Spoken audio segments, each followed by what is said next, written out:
చిన్న ప్రార్థన చేసుకుందాం. సర్వమును సృష్టించి దానిని ఏకరీతిగా పరిపాలిస్తున్న మా ప్రియ పరలోకపు తండ్రి, మీ ప్రేమకై వందనములు, స్తోత్రములు ప్రభువా. మరొకసారి మా ప్రభువా, మీ బిడ్డలమైన మేము ఇలాగున సమకూడి నీ వాక్యం యొద్దకు వచ్చుటకు మాకిచ్చిన సమయమును బట్టి మిమ్మల్ని స్తుతిస్తున్నాం ప్రభువా. నీ వాక్యపు వెలుగును మా మీద ప్రకాశింపచేసి ఆ వెలుగులో మా ప్రభువా మమ్మల్ని మేము చూసుకొని నీకు విరోధమైన వాటన్నిటినీ విడిచిపెట్టి నీ చేత ఆశీర్వదించబడిన జీవితాలు మేము జీవించుటకు మాకు సహాయం చేయమని, మమ్మల్ని కనికరించుమని, ఈ సమయాన్ని మా అందరి జీవితాలకు ఆశీర్వాదకరంగా చేయమని యేసుక్రీస్తు నామములో అడుగుచున్నాం తండ్రి, ఆమేన్.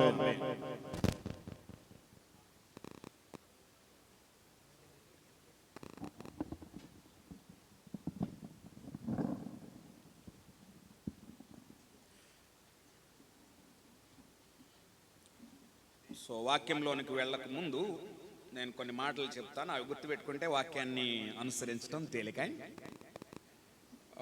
సహజంగా దేవుని గురించి మనం ఆలోచించినప్పుడు మన దేవుడు ఆశీర్వదించే దేవుడు. అయితే ఈ దేవుడు ఆశీర్వదించేటటువంటి వానిగా ఉండటానికి మనం బైబిల్ గ్రంథంగానే జాగ్రత్తగా పరిశీలించి చూస్తే ఆరంభంలో మనకు ఆయన సృష్టించేటటువంటి సృష్టికర్తగా కనబడతాడు.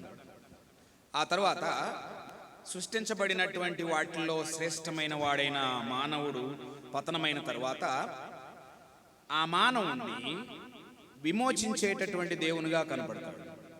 ఆ తర్వాత ఈ విమోచించేటటువంటి దేవుడు పెట్టినటువంటి విమోచన మార్గాన్ని కానీ మానవుడు అనుసరించకపోతే దేవుడు ఇంకో విధంగా ఉంటాడు. ఎలాను అంటే, విమోచించడం దేని నుంచి విమోచించాలి అంటే పాపం నుంచి విమోచించాలి. అయితే ఆ విమోచన మార్గాన్ని మానవుడు అంగీకరించకపోతే ఆయనకున్న నెక్స్ట్ తదుపరి కర్తవ్యం ఏంటి అని అంటే, పాపాన్ని ఆయన ఏం చేయాలంటే జడ్జ్ చేయాలి. సో ఆ జడ్జ్ చేసిన తర్వాత అప్పుడు ఆశీర్వదించేవాడిగా ఉంటాడు. ఒకవేళ భూమి మీద ఉన్నటువంటి మానవులమైన మనము ఈ రోజు బైబిల్ చదువుతున్నటువంటి మనమే సృష్టించిన టైంలో లేము, మానవుడు పతనమైన టైంలో లేము, ఈవెన్ మానవుడిని జడ్జి చేసిన టైంలో లేము. సో ఇప్పుడు మనం ఎక్కడున్నాము అని అంటేనే ఆల్మోస్ట్ 2025 అని అంటేనే యేసు ప్రభు వారు వచ్చేటటువంటి ఆయన రెండవ రాకడా సమయంలో ఉన్నాము. సో నాకు తెలిసి ఇలా ఉన్నటువంటి మనమే ధన్యులమే. ఎందుకో తెలుసా, ఆ ముందున్న విషయాలన్నీ మనం చక్కగా అర్థం చేసుకోవచ్చు. అవి అర్థం చేసుకొని మనం కానీ అన్వయించుకోగలిగితే దేవుని చేత ఆశీర్వదించబడిన జీవితాలని మనం జీవిస్తాం. అయితే దేవుని చేత ఆశీర్వదించబడటము అనే దానికే నేను ఇందాక మాట్లాడింది జనరల్గా మనుషుల గురించి మాట్లాడానే. కానీ విశ్వాసులమైనటువంటి మనము ఆయన చేత ఆశీర్వదించబడాలి అని అంటేనే ఆయన ఆశీర్వదించడానికి తగినట్లుగా మనము లోబడే వారంగా ఉండాలి. అందుకే కదా యాకోబు రాస్తే ఏమంటాడు, తీయొద్దండి, యాకోబు రాస్తే ఏమంటాడు అంటేనే, దీనులకు ఆయన ఏమిస్తాడు, కృపను అనుగ్రహిస్తాడు, అహంకారులను ఆయన ఏం చేస్తాడు, ఎదిరిస్తాడు. సో అయితే ఇప్పుడు మనం చూడబోతుంది ఏంటి అని అంటేనే, సృష్టించినటువంటి దేవుడు, విమోచించినటువంటి దేవుడు, తీర్పు తీర్చేటటువంటి దేవుడు, ఆశీర్వదించేటటువంటి దేవుడు ఎలా పనిచేస్తాడు, మన జీవితాల్లో మనం ఎలా ఆయన చేత ఆశీర్వదించబడతాము, బైబిల్లో ఉన్నటువంటి కొన్ని ఉదాహరణలు చూస్తామే. వాటిని అనుసరించి మన జీవితాల్లో మనం ఆశీర్వదించబడిన వారంగా మనం ఉండాలని దేవుడు కోరుతా ఉన్నాడే. అట్టి ఆశతో మనము దేవుని మాటలు వినడానికి మనం ప్రయత్నిద్దాము. సో దేవుడు ఆయన ఒకవేళ తీర్పు తీర్చాలి అనేది ఆయన నిర్ణయించుకుంటేనే, అదేదో విశ్వాసుల గురించి మాట్లాడుతున్నాడు. ఎందుకంటే నేను జనరల్గా మాట్లాడినప్పుడే ఆయన పాపం నొప్పుకొని విమోచన మార్గాన్ని వెంబడించకపోతేనే ఎవరైనా సరే ఆయన విడిచిపెట్టడు. అయితే విశ్వాసులమైనటువంటి మనము ఆయన చేత ఆశీర్వదించబడాలి అని అంటేనే ఆయన ఏ విషయాలనైతే జడ్జ్ చేస్తున్నాడు అంటే తీర్పు తీరుస్తున్నాడు, వాటి విషయంలోనే మనం ఆయనకు సహకరించే వాళ్ళం ఉండాలి. మనం ఆయనకు కానీ సహకరించకపోతేనే ఆయన చేత ఆశీర్వదించబడాలి. మనకు బైబిల్లో ఉన్నటువంటి చాలా జాగ్రత్త. నేను మొదటి నుంచి వస్తానండి. ఇప్పుడు మీరేమి రాసుకోకుండా జస్ట్ వినండి, ఆ తర్వాత రాసుకున్నది. సో బైబిల్లోనే మనకు తెలుసా, లూకాసు వార్త 5వ అధ్యాయంలో ఒక సంఘటన ఉంటుంది. ఏమంటే పేతురు చేపలు పట్టడానికి వెళ్తాడు. రాత్రంతా ప్రయాసపడ్డాడు, ఏమీ దొరకలేదు. ఆ టైంలో తెల్లవారిన తర్వాత యేసుప్రభువు వారు అక్కడికి వెళ్తాడు.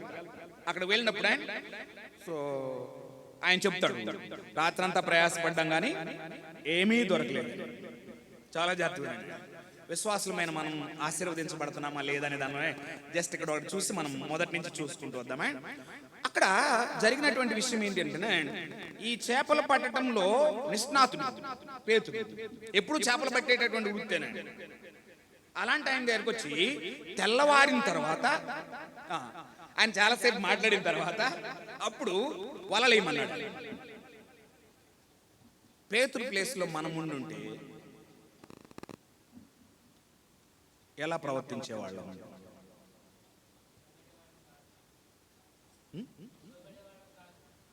సో చెప్పండి. చేపలు యాక్చువల్గా పట్టేది ఎప్పుడు? రాత్రి. ఇప్పుడే వలయమంటుంది. ఇప్పుడేమంటున్నాడు? ఈ చేపలు పట్టే వాళ్ళు వీళ్ళు చేపలు పట్టడంలో ఎక్స్పర్ట్లు. అలాంటి వాళ్ళకి ఆయన ఇప్పుడేం చెప్తున్నాడు? తెల్లవారిన తర్వాత వలయమని. మనం ఆ ప్లేస్లో ఉంటేనే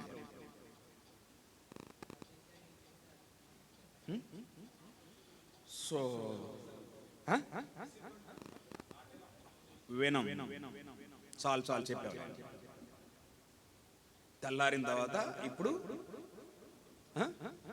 వలయమంటున్నాం. సో కొంచెం మాటలు ఎక్కువ మాట్లాడే వాళ్ళు అయితేనే ఇంకొంచెం ముందుకెళ్ళి ఏమంటారు తెలుసా? చెప్పండి. ఓకే, ఆ మాట్లాడితే పర్లేదా? చెప్పలే.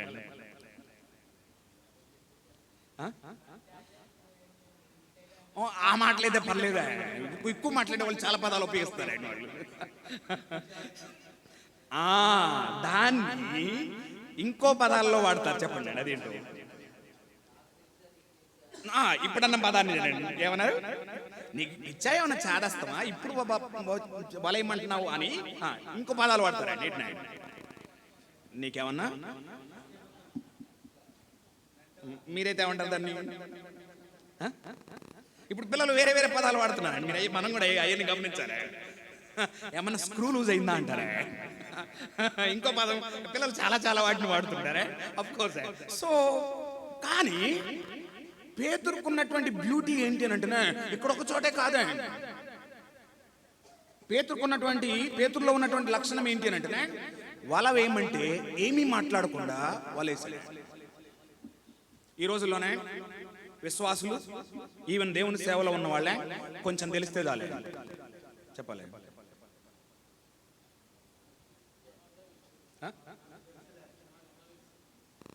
మాకేం చెప్పేది? నేను కొన్ని సందర్భాల్లోనే దేవుని సేవకులకి వాక్యం చెప్పడానికి పిలువబడుతుంటానే. మొదట్లో పిలువబడ్డప్పుడు నేను రానని చెప్పేవాడిని. ఎందుకో తెలుసా? మీరు చెప్పండి అన్న, సేవలో ఉన్నవాళ్ళు మీరు చెప్పండి. ఎందుకై ఉంటుంది చెప్పండి. విశ్వాసులకు వాక్యం చెప్పడం తేలిక, చెప్పలే. సేవలో ఉన్న వాళ్ళకే వాక్యం చెప్పడం కష్టం అండి. ఎందుకో తెలుసా? వాళ్ళు కూర్చోటమే. ఎలా కూర్చుంటారు తెలుసా? మాకు తెలుసు అన్న దాంతో కూర్చుంటా. అఫ్ కోర్స్ అండి, అందరు అలా ఉంటారంటే అదే నిజంగానే నేను రాను అన్న మీటింగ్ కానీ బలవంతాన్ని నాతో వాక్యం చెప్పించారే. సో ఆల్మోస్ట్ 100 మంది సేవకులే. ఆ రోజు నేను చాలా ఫీల్ అయిన విషయం ఏంటి తెలుసా?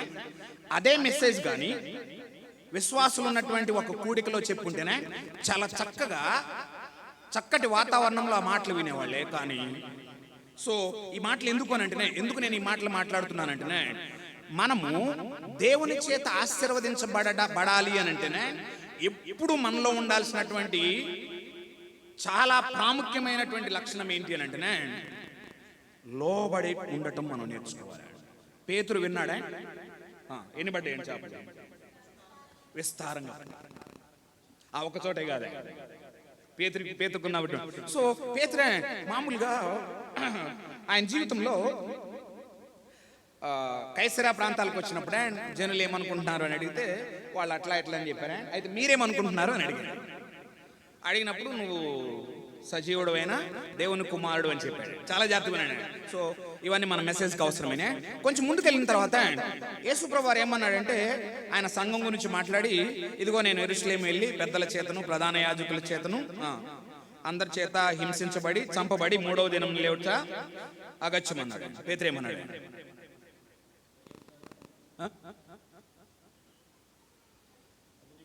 అది నీకు ఈయనంటే అన్నాడు. ఇప్పుడు నాకు కావాల్సింది ఏంటంటే, పేతురు యేసుప్రభువు వారు ఏమన్నాడు? ఏమన్నాడే? సాతానా అన్నాడు. ఇక్కడ చూడండి, అన్న పేతురు వదిలిపెట్టాడే యేసుప్రభువు వారిని? వదిలిపెట్టలేదు. మూడో ఇన్సిడెంట్ దగ్గరికి వస్తేనే, రూపాంతరపు కొండ మీద యేసుప్రభువు వారు తన్ను మహింపరుచుకొని చూపించినప్పుడే ఆయనతో పాటు ఎవరెవరు కనపడ్డారు? మోషే ఏలియా కనపడ్డారు. అవును కదా. సో మోషే ఏలియా కనపడగానే ఈ పేతురు మామూలు చాలా స్పీడ్ కదా, ఏమన్నాడు? ఇదిగో నీ కోటి ఆయన కోటి మీ కోటి కడతానంటే, అప్పుడు దేవుడు వచ్చి నేరుగా మాట్లాడాడు. ఏమని? ఈయన నా ప్రియ కుమారుడు. అంటే అర్థం ఏంటో తెలుసా? మోషే ఏలియా కాదు, నువ్వు ఈయన మాట వినాలని చెప్పాడు. ఓకే, అది విన్నాడు. అది విన్న తర్వాత సో కిందకు వచ్చిన తర్వాత యేసుప్రభువు వారి ఇంట్లో ఉన్నారా, పన్ను కొట్టించుకుని, చాలా జాగ్రత్తగా పన్ను కట్టించుకునే వాళ్ళు వచ్చారు. వస్తే సో బయట ఉండి వాళ్ళు ఏం అడిగారంటే, మీ వారు బోధకుడు పన్ను కట్టరా అని అడిగాడు. అడిగితే ఏమన్నాడు? కడతా అన్నాడు. అక్కడే కదా నేర్చుకుంది. ఏమని? కొండ మీద ఎవరి మాట వినమన్నాడు? యేసుప్రభువు వారి మాట వినమన్నాడు. బట్ ఈయన వినకుండా ఈయన సమాధానం చెప్పాడు. మీకు తెలుసా? అక్కడ ఆ సంఘటన తగిలి మీ ఇంటికి చదువుకోండి. లోపలికి వచ్చి పేతురు నోరు తెరవక ముందే యేసుప్రభువు వారు మాట్లాడి, రాజకుమారులు పనులు కడతారా అని అడిగాడు. అప్పుడు క్లిక్ అయింది, కట్టరా.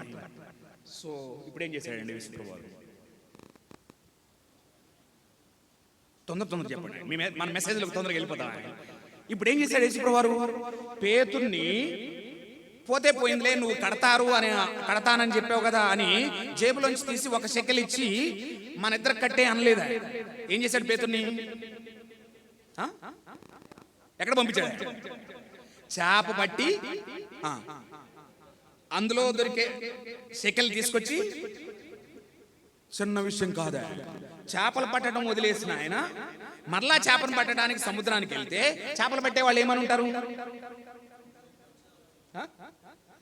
వదిలేసి వెళ్ళావుగా, మళ్ళా ఏంటి దొరకట్లేదా?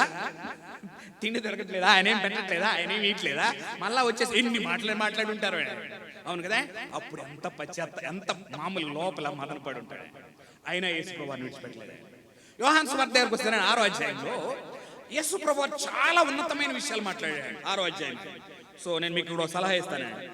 అక్కడ చాలా మందికి అర్థం కాల యేసుప్రభువు వారు 6వ అధ్యాయంలో ఏం మాట్లాడాడు అర్థం కాక అక్కడ ఏమని రాయబడి ఉంటుందంటే, దీన్ని మాత్రమే చదువుతాను. ఎందుకంటే రాసుకోవద్దు, జస్ట్ మన మెసేజ్ కోసం చదువుతున్నాం. యోహాను సువార్త 6వ అధ్యాయం దగ్గరికి వస్తే అక్కడ ఒక చక్కటి విధానంలో మనం చూస్తామే. 6వ అధ్యాయం చాలా విలువైన విషయాలు ఆయన మాట్లాడిన తర్వాత వాళ్ళకి అర్థం కాక 66వ వచనం చదవండి. 6వ అధ్యాయం 66వ వచనం. అప్పటి నుండి ఆయన శిష్యులలో అనేకులు వెనక తీసి మరి ఎన్నడూను ఆయనను వెంబడింపలేదు. సో ఈ 6వ అధ్యాయంలో విషయాలే చాలా విలువైనవి, లోతైనయే. వాళ్ళకి అర్థం కాలేదు ఆయన మాట్లాడినే. అందుకని అప్పటి నుండి ఆయన శిష్యులు అనేకులు వెనక తీసి మరి అన్నాడు. ఇప్పుడు యేసుప్రభువు వారు ప్రశ్న అడిగాడు ఎవరిని? శిష్యులు. ఏమని? సో కాబట్టి యేసు మీరు కూడా వెళ్ళిపోవాలని ఉన్నారా అని 12 మందిని అడగగా సీమోను పేతురు ఏమన్నాడు?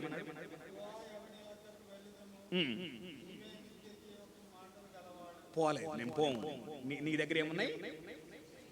సో యోహాను సువార్త లాస్ట్కి వెళ్ళాం అనుకోండి 21వ అధ్యాయంలో. సో ఇది వద్దండి ఇంకసారి.